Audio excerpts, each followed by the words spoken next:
दोस्तों, बचपन से ही हम सब स्वर्ग और नर्क की बातें और विभिन्न कथाएं व धर्म कर्म की बातें सुनते आ रहे हैं कि जो अधर्मी लोग होते हैं उन्हें नर्क में बहुत सारी यातनाएं सहनी पड़ती हैं और जो व्यक्ति धर्म के रास्ते पर चलता है उसे स्वर्ग में कुशलता पूर्वक जीवन यापन करने को मिलता है। इसी के साथ बहुत कथाएं प्रचलित हैं कि जो पापी लोग होते हैं उनके साथ नर्क में अनेक अत्याचार होते हैं, जैसे उन्हें गर्मा गर्म तेल की कढ़ाई में उबाला जाता है और आग में जलाया जाता है और बहुत सारी चींटियों के बीच में उनको डालकर चींटियों से कटवाया जाता है और इसी तरह की यातनाएं दी जाती हैं। परंतु आज हम आपको बताएंगे कि स्वर्ग और नर्क इंसान के किन कर्मों पर निर्भर करता है।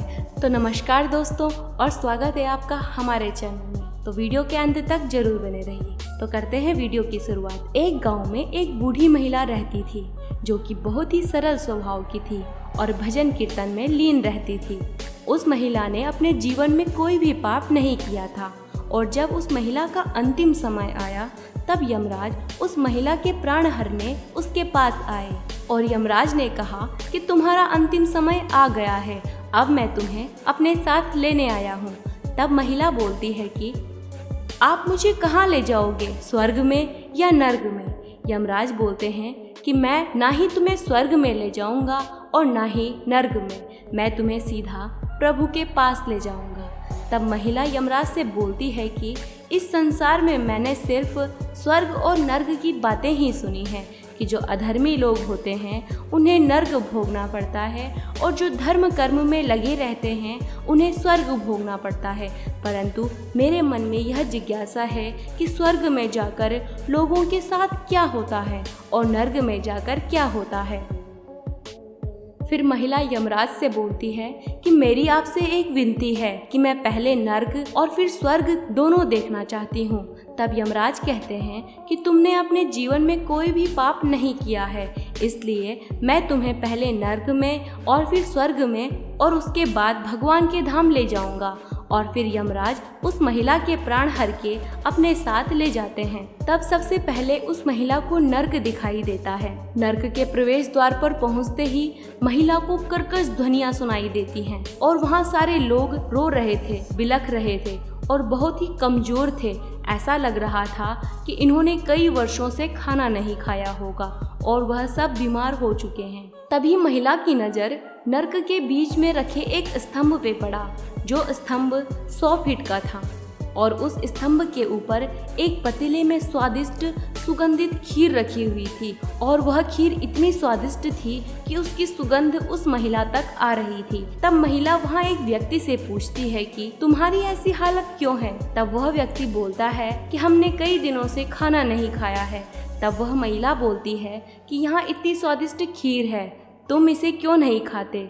तब वह कहता है कि खीर तो है परंतु 100 फीट की दूरी पर है, हम वहाँ नहीं पहुँच पाते, जिसकी वजह से हम खीर भी नहीं खा सकते। तब यमराज महिला को आगे ले जाता है और चलते चलते स्वर्ग के प्रवेश द्वार पर पहुंच जाते हैं। प्रवेश द्वार पर पहुंचते ही महिला को हंसने की आवाजें आती हैं और फिर महिला देखती है कि चारों तरफ लोग बहुत ज्यादा खुश थे और स्वस्थ नजर आ रहे थे। ऐसा लग रहा था कि दुनिया की पूरी जन्नत इन्हीं लोगों को मिली है। तब महिला वहाँ एक आदमी से पूछती है कि तुम इतना खुश और स्वस्थ कैसे हो? तो वह आदमी बोलता है कि हम स्वस्थ कैसे नहीं रहेंगे, हमें यहाँ स्वादिष्ट खीर जो खाने को मिलती है। तब उस महिला की नज़र एक स्तंभ में पड़ती है जो 100 फीट का था और उसके ऊपर खीर का पतीला था और महिला देखकर आश्चर्यचकित हो जाती है कि ऐसी ही खीर उसने नर्क में भी देखी है। तब वह उस आदमी से पूछती है कि तुम खीर कैसे खाते हो, यह तो 100 फीट की दूरी पर रखा हुआ है।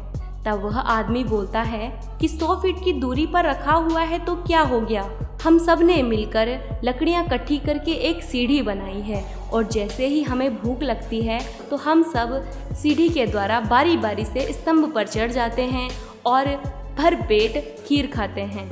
तब महिला को एहसास हुआ कि स्वर्ग और नर्क की बातें जो उसने धरती पर मनुष्यों से सुनी थी कि अगर जो अधर्मी लोग होते हैं उन्हें तेल की कढ़ाइयों में उबाला जाता है, ऐसा कुछ नहीं होता, बल्कि भगवान के लिए उनके बच्चे सभी समान होते हैं और भगवान ने दोनों के लिए ही सुख सुविधाएं रखी हुई है, परंतु स्वर्ग और नर्क अपने ही हाथ में होता है। जहाँ कोई भी मनुष्य परिश्रम करता है तो उसे स्वर्ग का आनंद प्राप्त होता है, और जहाँ मनुष्य आलस से भर जाता है वहीं उसे नरक भोगना पड़ता है। और यह जरूरी नहीं कि इंसान मरने के बाद ही स्वर्ग और नर्क भोगेगा, क्योंकि जीवित प्राणी भी अपने जीवन में अगर कुछ कर्म ना करे और दूसरों के ही भरोसे अपनी जिंदगी जिए तो जीते जी उसकी जिंदगी नरक बन जाती है।